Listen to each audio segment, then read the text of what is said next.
आज से कुछ समय पहले राजस्थान सत्ता के मुखिया के रूप में विराजमान माननीय भजन लाल जी शर्मा हमारे मध्य पधारे थे और इंद्रदेव की मेहरबानी उस दिन भी निमाड़ा शहर पर हुई थी। आज संगठन के मुखिया के रूप में आप हमारे बीच में पधारे हैं और आज भी इंद्रदेव की मेहरबानी इस निमाड़ा शहर को करेंगे, ये हमारा सौभाग्य है। मैं उद्बोधन की अगली श्रृंखला में ऐसे व्यक्ति को बुलाना चाहूंगा कि जिनका सौभाग्य है कि वो ऐसी टीम के साथ काम कर रहे हैं, ऐसे नेता के सहयोगी के रूप में काम कर रहे हैं। वे दो पंक्ति के साथ बताऊंगा कि दुनिया को परिवार मानकर जिए सदा, मेल जोल से ही नया मेल मिल गया है और आपने जलाए सदा रोशन चिराग यहाँ, मेरी आस्था को नया तेल मिल गया है। और मित्रता के घाटी जरा कान खोल सुन लेना, राम जी के बेटों को राफेल मिल गया है और देश शक्ति से चल रहा है, जैसे को तेसा मिल रहा है, मेरी दिल्ली को नया पटेल मिल गया है। ऐसी मोदी जी के साथ सहयोगी के रूप में काम करने वाले हमारे अपने क्षेत्रीय सांसद माननीय सीपी जोशी जी से आग्रह करूंगा कि वह पधारें और अपना उद्बोधन दे। माननीय सीपी जोशी जो कोशिश करेंगे। बोलो भारत माता की, भारत माता की, वंदे विभाजन विभीषिका के इस कार्यक्रम में हम सबको, जिनका ऐसे राज्यसभा के माननीय सांसद और भारतीय जनता पार्टी के प्रदेश के हम सब के मुखिया आदरणीय मदन जी राठौड़ साहब, एक बार जोरदार ताली बजाकर ताली ऐसी बननी चाहिए।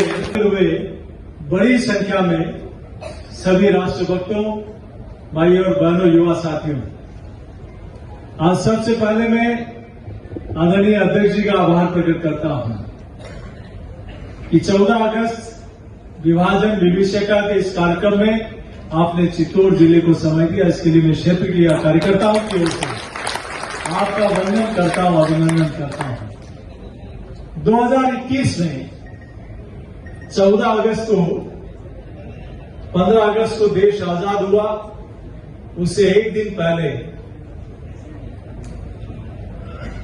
विभाजन विभीषिका का दंश इस देश से झेला है। मां भारती गुलामी की बेड़ियों से तो मुक्त हो गई, लेकिन उसकी दोनों भुजाएं कट गई। इस देश का बहुत बड़ा भूभाग दूसरे राष्ट्र में तब्दील हो गया। उन्होंने खता की, सदियों ने सजा पाई। जिन लोगों ने उस समय बिना सोचे समझे कुछ किया, ये विभाजन विभीषिका उन लोगों को स्मरण करने का दिन है जब आज के दिन लगभग 1.5 करोड़ से ज्यादा लोग विस्थापित होकर देश में आए। 10 लाख से ज्यादा लोगों की हत्याएं कर दी गई और आप और हम सब कल्पना नहीं कर सकते कि कई बहनों ने अपनी इज्जत बचाने के लिए आत्महत्याएं कर ली।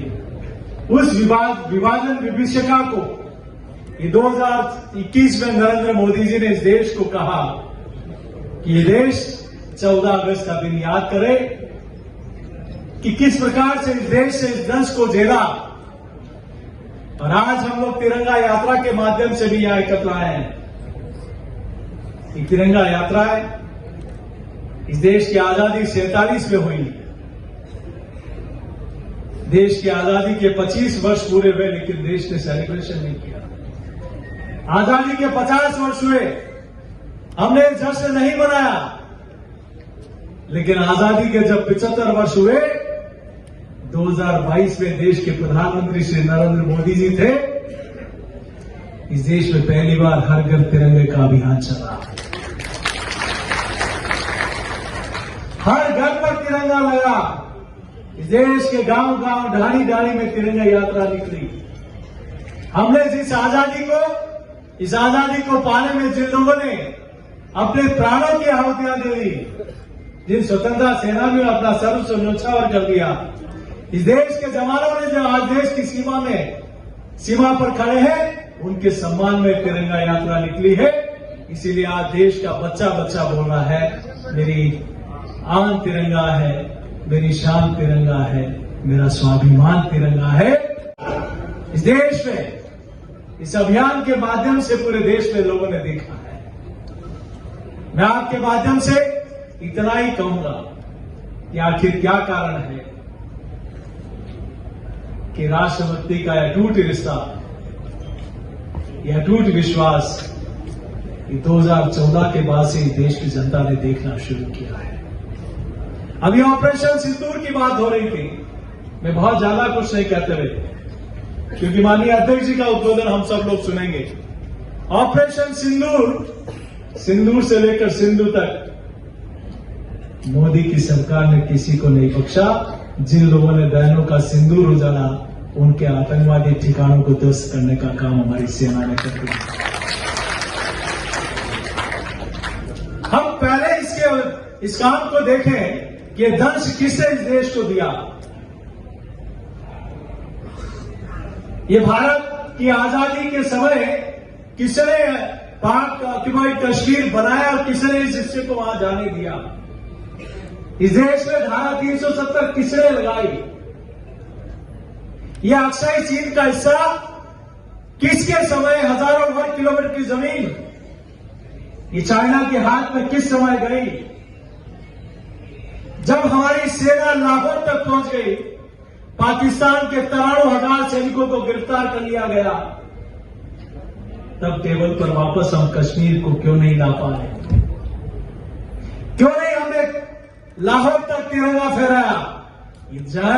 ये आज भी देश के लोगों में इस प्रश्न का जवाब अभी तक नहीं मिलता।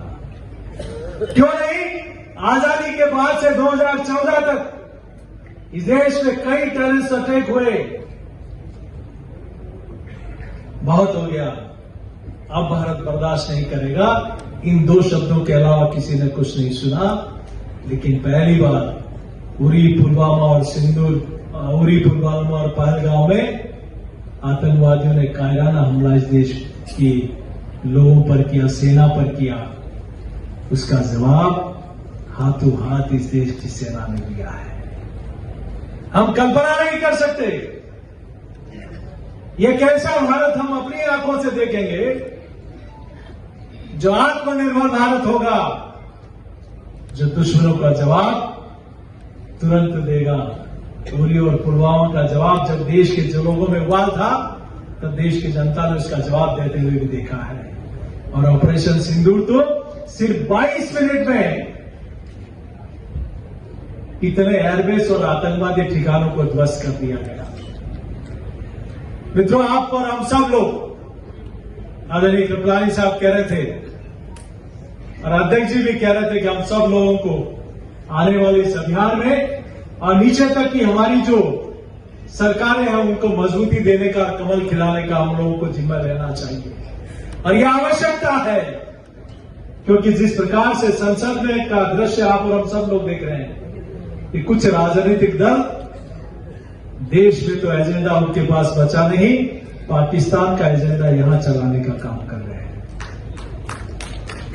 मुझे लगता है राहुल गांधी को जैसे उनकी बहन ने प्रियंका गांधी वाड्रा लगाया, वैसे ही राहुल गांधी को राहुल गांधी खान लगा लेना चाहिए। और अपने दादा का नाम सरनेम क्यों छुपा रहे हो भाई? आपके कर्म ऐसे हैं तो आपका सरनेम भी वैसा ही होना चाहिए।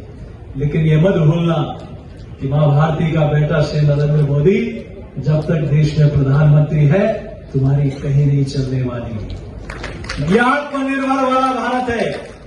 ये विकसित भारत की संकल्पना को लेकर जो मोदी जी ने 2014 में बीजारोपण किया, आप और हम सब लोग माननीय प्रधानमंत्री और प्रदेश के यशस्वी मुख्यमंत्री श्री भजनलाल जी के नेतृत्व में जो काम हो रहे हैं, उसमें सहभागी भी बनना है और उन कामों को मजबूती भी देना है।